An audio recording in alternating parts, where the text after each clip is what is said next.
Hey everybody, welcome to the Royal Read. So glad you decided to come by and see what I'm reading on today.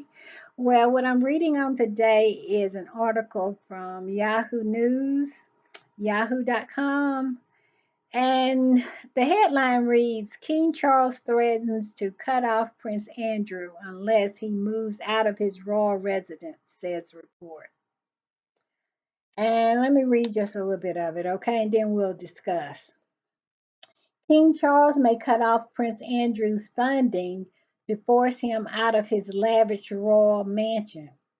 Friends of the monarch told the Times of London that Andrew is being urged to downsize.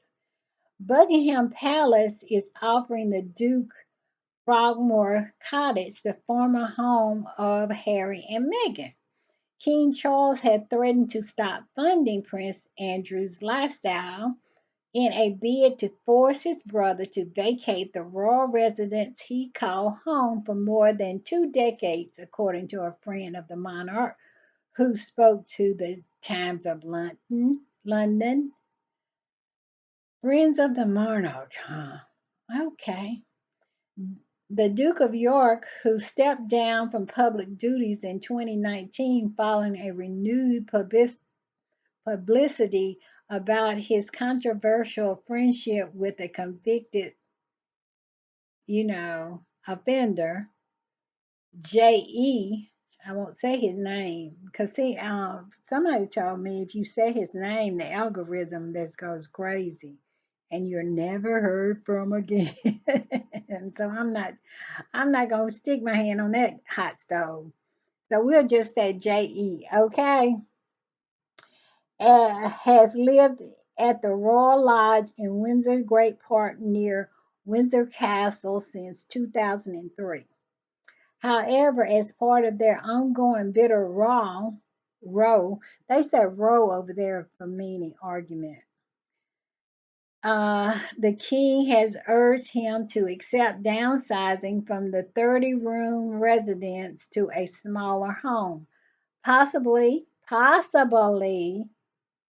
Harry and Meghan's former residence, Frogmore Cottage, or face having to pay his own living expenses, which reportedly are in the excess of 4 million or £4 million or $5 million a year.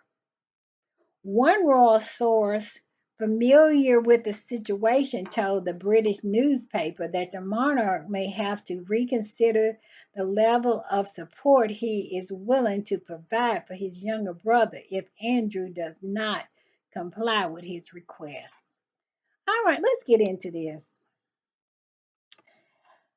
I don't know what to think of this. I am of two minds.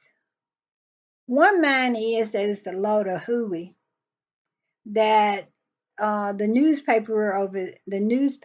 rags over there, is a beast that you have to feed. That the royal family has to feed that beast. They have a invisible contract with that beast, and so they have to feed that beast. So it's Sunday, so they had to have something for the Sunday papers. So the palace threw this decoy out there and to get them, talking and having something to do. Because this is a business. It's a business. I know Prince Philip and somebody else in the family said, I don't think he coined the phrase, but I think he said it very often that the royal family is a firm, it's a business, and that's true. And it's a business that a lot of other businesses depend on.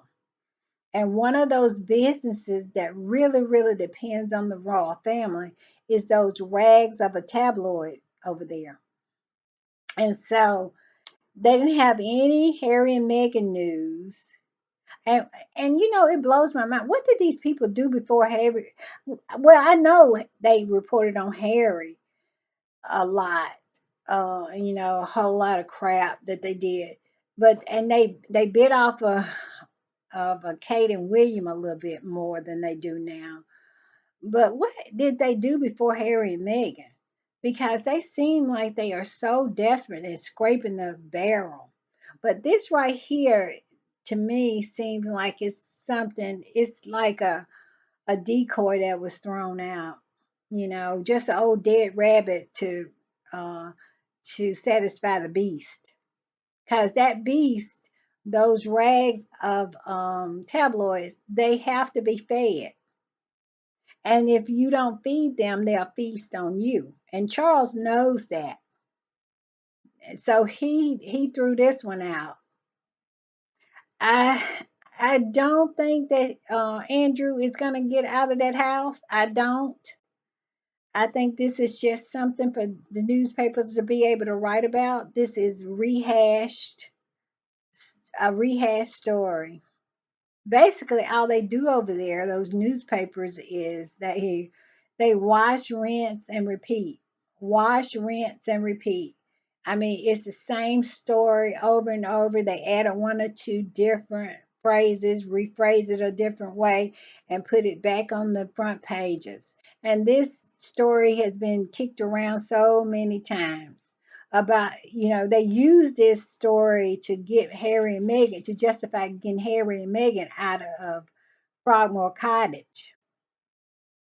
And it was no intention of anybody moving into Frogmore Cottage when they evicted Harry and Meghan. That was just a spiteful, vengeful thing to do. You know, Charles has been a spiteful, vengeful, petty, small man. Excuse me, let me adjust my camera.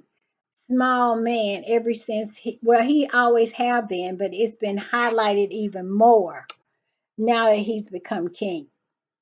Okay, because he has gone against everything that Queen Elizabeth wanted. That those people over there, those royalists, what they call themselves, they praise Queen Elizabeth and, oh, the queen, the queen, the queen. But they don't have any problem with Charles ignoring everything that the queen wanted. Okay? Everything. First of all, the queen did not want Camilla to be known as the queen because the queen knew that she was not worthy. The queen knew what kind of person she was, and the queen knew that if she became queen, it would be from her lying on her back to get it. Camilla has never had a job. The only job she's ever had was sleeping her way to the top. And the queen knew that. And that's why she wanted her to know, specifically said in her statement, so everybody who had a pair of these ears could hear that she wanted Camilla to be the queen consort. They ignored that. The queen wrote that she specifically wanted Harry and Meghan to have security because she knew how important it was. And she indicated that she understood the history of the things that had happened in the past. And she did not want anything to happen to Harry and Meghan, and at that time, Archie. But they ignored that. They ignored the stuff that they want to ignore. All right, the Queen gave Harry and Meghan Frogmore Cottage as a wedding gift. Okay, as a wedding gift. And what does Charles do the minute the Queen closes her eyes and gone on to glory? He took that house away from Harry and Meghan. How can you say that you respect your mother when you continue to do things that you know that she did not want in life? And now she's dead and you don't honor any of it. That's why I have no respect for Charles. You know what I'm saying? That's why he has a hard time. They say he has cancer. All I'm gonna say to that is Charles is the healthiest looking cancer patient I have ever saw. He hadn't lost a hair on his head. He hadn't lost a pound. He still got those childbearing hips that he's always had. He hadn't lost any weight. He doesn't look sick to me and look like he hadn't lost a beat. He works more than Camilla, and she don't have anything except being the most trifling thing you can imagine. So they can miss me with all that. And then to add insult to injury, we find out that Charles is paying 4 million pounds, $5 million a year for Andrew. For Andrew. And when Harry told Charles that he was in love with Megan and he wanted to marry Megan, Charles said he didn't have any money for that. You don't have any money for her. And when Harry married Megan, Megan spent her own money to make that little cottage that they had at first to make it decent. She put couches and whatnots on her credit card. Okay. And Megan spent everything so she could, well, I want, let me rephrase that. Megan purchased her own clothes while the Daily Fail and all those other rags put dollar amounts by everything that she wore, like she was Kate. Now Charles paid for all the Kate's clothes, but he didn't pay for anything of Megan. Okay, but he did not open his mouth to defend his daughter-in-law and say no, she pays for her own clothes. And to me, that is the most, that for Harry, if I was Harry, that would be the most hurtful thing. Now you're gonna spend 4 million pounds a year for to keep your brother in the lap of luxury. And he can't even be a working role anymore because of his associations with pedos. But you can't help pay from, you can't pay for my wife's expenses like you pay for my brother's wife expenses. I wonder why. Charles is trifling. He is and the emotionally retarded and a failed father and petty. Okay. And do I believe that Andrew is going to move out of that Royal Lodge? I do not. I believe this is just something they throwing out to feed the beast. Because the beast has to be fed. And if it doesn't, if you don't feed it, it's going to feed on you. And Charles knows that. So he threw this out. I bet he rang Andrew up and said, listen, I'm going to throw this out. Don't pay it no attention. I got you. I got you. Now, I don't know if it was some kind of deal that he made with Queen Elizabeth or he really is that close to his brother, but look like that's all he got now.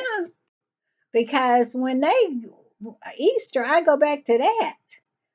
The walk to church on Easter Sunday was really sparse. It wasn't hardly nobody. And it was a geriatric march. I don't think it was anybody under 70 in that whole Easter parade of royals because all the young royals stayed away. And I believe William had a hand in that because it's more tension between William and Charles than I think people know. But I see it because when Charles dissed Harry and did what William wanted him to do, all of a sudden William started working. Okay, he started working, and then on top of that, he took over for a garden party for his father, the one and only engagement he has taken over for his father from his father since his father announced that he had cancer. So that tells me a lot.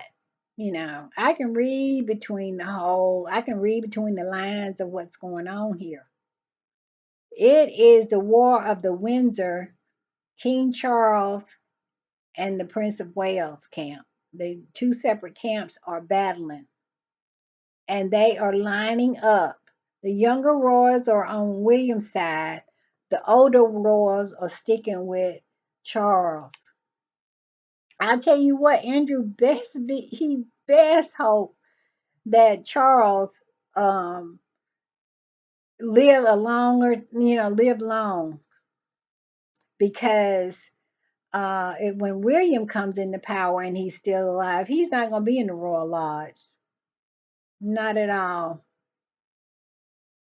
because he chose to side with his with King Charles. But I think Charles is going to be around for a while. When he first announced it, I was like, I don't know. But then I slept on it, and my read on that is I personally do not believe Charles has cancer. I'm gonna say it out loud. I don't think he has it because he's the healthiest looking cancer patient I have ever saw. Okay, and is Charles above claiming that he has cancer, faking that he has cancer in order to secure grace and favor from the British people? No, he's not above that. Him and Camilla is not above anything. They'll go low as they can go. When you so low that you pull the security from your son, his small baby, and your son's wife, and then drop a dime on their location to the tabloids and put their life in jeopardy, you low enough to fake cancer. Yeah, you low enough to do that. Yeah, and I believe that. I believe this was all about him being popular. Because when he came into power, he was so unpopular everywhere he went. The public was throwing eggs at him. Not only were they booing, not only not my king and the republic movement was growing, he clearly knew that he was unpopular. Okay, when he on his inauguration day, his not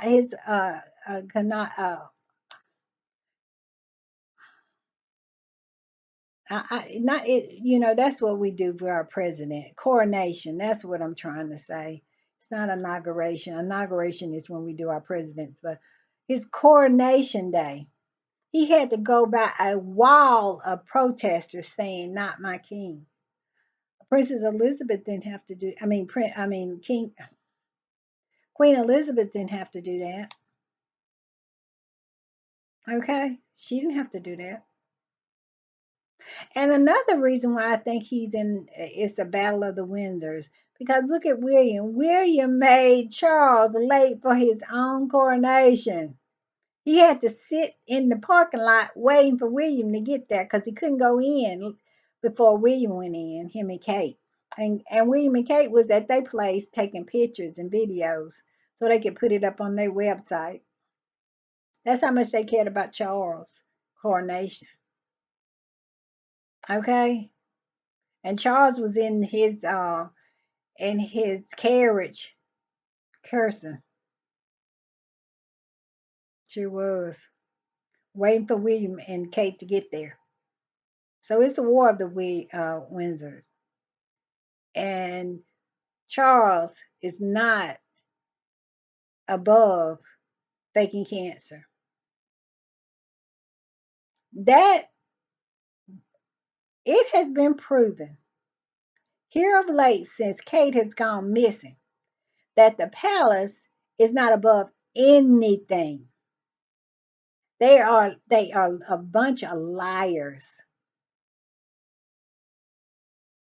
And so I don't believe anything that comes out of there.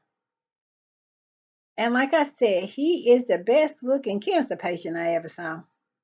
So as for this article right here, we can put it in the dustbin like the rest of them because I don't believe it either. I believe this is just feeding the beast. But one thing I did get out of it is that he pays £4 million a year to maintain Andrew's lifestyle, but he didn't want to pay for his son's security and make sure his son was safe and the life of his grandson and his daughter-in-law. He could care less about them. And then he took their home away from the home that Queen Elizabeth gave them. I mean, he's a jewel in it when it comes to a father. He is one of the good ones, as I be sarcastic. All right. Well, anyway, that's my read. If you agree with me, leave me a comment. If you don't agree with me, leave me a comment. If you like my content, give me a thumbs up. Hit the notification bell so you'll know when I upload. And if you don't like my content, give me a thumbs down. It's all for the algorithm, baby. And please subscribe, y'all. See you later.